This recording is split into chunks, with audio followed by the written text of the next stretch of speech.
Continuamos entonces con nuestro estudio del Catecismo de Heidelberg y vamos a la pregunta 13. En la pregunta 12 ya vimos que la misma naturaleza que pecó y la misma naturaleza que tiene una deuda contra Dios por su rebeldía, por su pecado, tiene que pagar. Y que una persona que ya está bajo pecado, que ya es pecadora, no puede pagar por otros. Y llegamos a la pregunta 13 y es, ¿podemos satisfacerla por nosotros mismos? Si no puedo por el otro, puedo satisfacerla por mí. Cada persona puede satisfacer su propio pecado. ¿Hay alguna forma de expiarnos a nosotros mismos de esta realidad tan horrible que es el pecado? Y el catecismo nos responde, de ninguna manera, antes acrecentamos cada día nuestra deuda. Y esto es algo que tenemos que entender.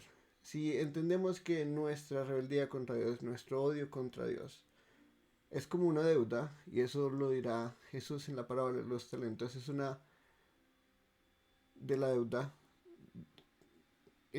impagable. La cantidad de talentos que estaban y que debía el siervo era absolutamente absurda. Eso no nos quiere decir que hay una cantidad limitada de dinero que podemos pagar, sino que día tras día vamos acumulando esa deuda. Y por eso él habla del perdón como una cancelación de esa deuda, ¿no? Finalmente es el Señor el que dice, ok, te perdono la deuda, pero la persona tiene que pagarla. Y si cada vez que da una parte para pagar, se sigue endeudando más y más cada día, nunca más podrá cancelar el valor absoluto de la deuda. Solo podrá aparentemente pagar, pero la realidad es que cada día nosotros acrecentamos nuestra deuda. ¿Dónde vemos esto? Lo vemos en Job 15:15 al 16. Si Dios no confía ni en sus santos siervos y ni siquiera considera puros a los cielos, ¿cuánto menos confiará en el hombre que es vil y corrupto y tiene sed de mal? Y acá no nos está diciendo que los ángeles, que son los santos siervos, ni los cielos son pecadores necesariamente y que Dios no tiene una relación de confianza con la dimensión celestial de sus seres angelicales. Eso no es lo que nos está diciendo acá. Pero Job está utilizando un contraste para mostrarnos cuánto es la corrupción del hombre. Los ángeles que están en los cielos, en las realidades celestiales puras, son santísimos comparados con nosotros. Y aún así, la confianza de Dios para actuar no se deposita en estos santos siervos, sino en Él mismo, ¿sí? O sea, no hay nada más santo que Él, no hay nada por encima de Él. E incluso las cosas que están cercanas a Él no son tan puras ni tan santas como Él mismo. Hay una distancia infinita entre el ser más santo y Dios. Y esto lo vemos también, aún más claramente, en que incluso los santos siervos y los cielos son más dignos de confianza y de pureza que nosotros. Porque nosotros somos uno viles, dos corruptos y tres tenemos sed de mal. No solo somos moralmente malos, es decir, somos viles. No solo somos moralmente corruptos cuando hablamos de que somos viles, que nuestra naturaleza es mala, sino que somos corrompidos. Eso es lo que hemos visto en las preguntas del catecismo hasta ahora. Nuestro estado es vil y corrupto. Esa es nuestra naturaleza. Eso es lo que nos conforma a nosotros. Nosotros no somos personas buenas que la sociedad, que el mundo, que el sistema del mundo están corrompiendo. Somos parte del problema. Nosotros somos los que corrompemos el mundo. Este mundo fue creado bueno y fue la llegada del hombre y de la rebeldía del hombre que fue hecho bueno en justicia y santidad, que decidió rebelarse contra Dios y que ahora trajo todo este pecado al mundo. Y no solo eso, sino que tenemos sed de mal. No solo tenemos una naturaleza mala, sino que queremos hacer el mal. Tenemos un deseo hacia el mal. No importa qué tanto tengamos una conciencia regalada por Dios para decirnos que algo está mal, no importa qué tanto sintamos culpa o muchas veces remordimiento de nuestro propio pecado por culpa de la conciencia, queremos seguir haciéndolo. Si pudiéramos eliminar nuestra conciencia, seríamos completamente felices. Y ahí es donde vemos la gracia común de Dios con los pecadores. No importa si redimidos o no redimidos, en que incluso nos da conciencia para que entendamos nuestro mal. Y al entender eso, y al entender que así somos, entendemos que no solo somos malos, sino que queremos hacer mal constantemente, y eso obviamente va a acrecentar nuestra deuda contra Dios.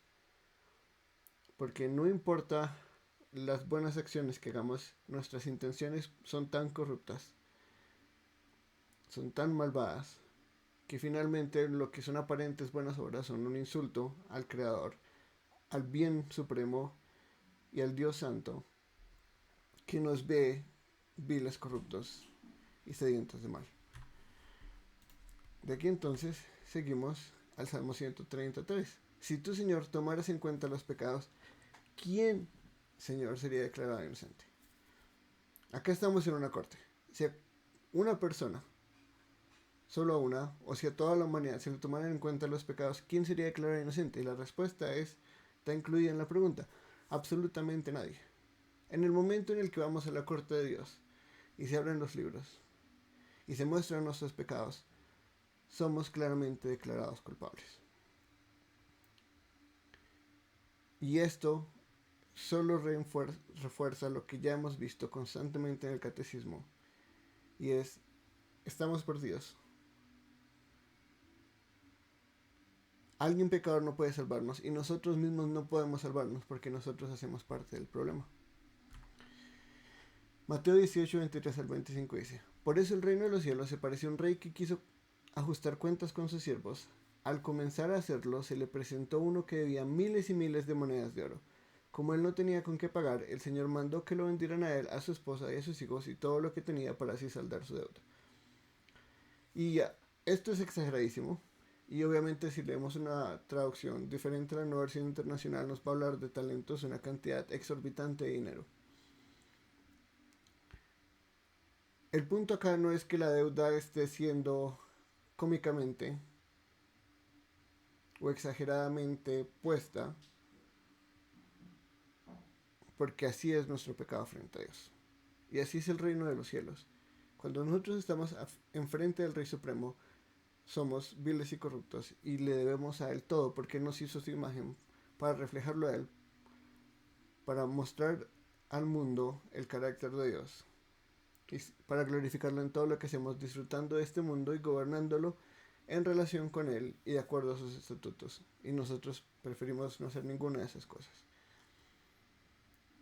Lo que era común en esta época es cuando uno no tenía que pagar, y aunque hoy en día lo hacemos de forma similar, ¿no? Uno tiene que vender sus propiedades y tiene muchas deudas. Si uno no puede pagar la hipoteca, pues se quedan con la casa. Si uno no puede pagar el préstamo del vehículo, de la moto, se lo llevan, lo embargan. Lo mismo pasaba en esta época. Pero este señor está tan endeudado que le dice, él mismo se tiene que vender, su esposa y sus hijos. No le queda nada más. Hasta él mismo se tiene que vender como esclavo y a su propia familia porque no puede pagar la deuda.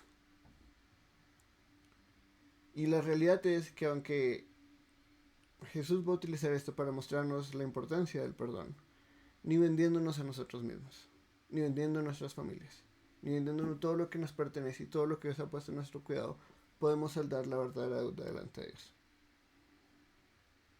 No, nosotros mismos no podemos pagar nuestra deuda. Y aquí es donde la parábola se aleja de la realidad. Y donde vemos la necesidad de un mediador. Y eso veremos en las siguientes preguntas. Entonces, es importante reflejar. Y creo que algo que nos deja la pregunta 13 y que es importante tener en cuenta todo el tiempo es: nosotros somos parte del problema. No importa qué tan buenas sean mis intenciones y mis acciones son malas, y no importa qué tan buenas sean mis acciones y mis intenciones son malas. Nosotros somos parte del problema. Somos pecadores y deseamos pecar. Cuando actuamos en pecado no estamos actuando en contra de nuestra naturaleza, estamos actuando por nuestra naturaleza.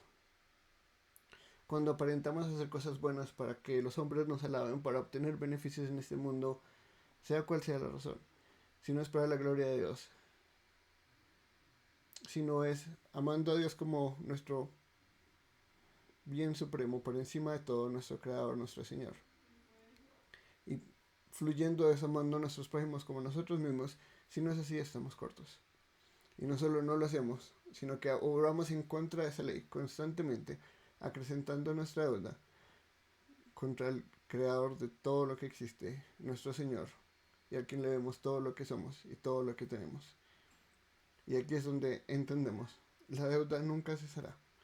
La única forma de que nuestros cargos terminen es morir. Y realmente, bíblicamente, no podemos decir que hay para los no redimidos una garantía de que en la vida después de la muerte, o incluso en la vida después de la vida después de la muerte, que es la resurrección, ellos van a estar libres de pecados. Porque solo en Cristo hay redención, solo en Cristo hay un cambio de naturaleza y el perdón de pecados. Y si eso es así, ni siquiera la muerte va a poder acabar con nuestra creciente deuda.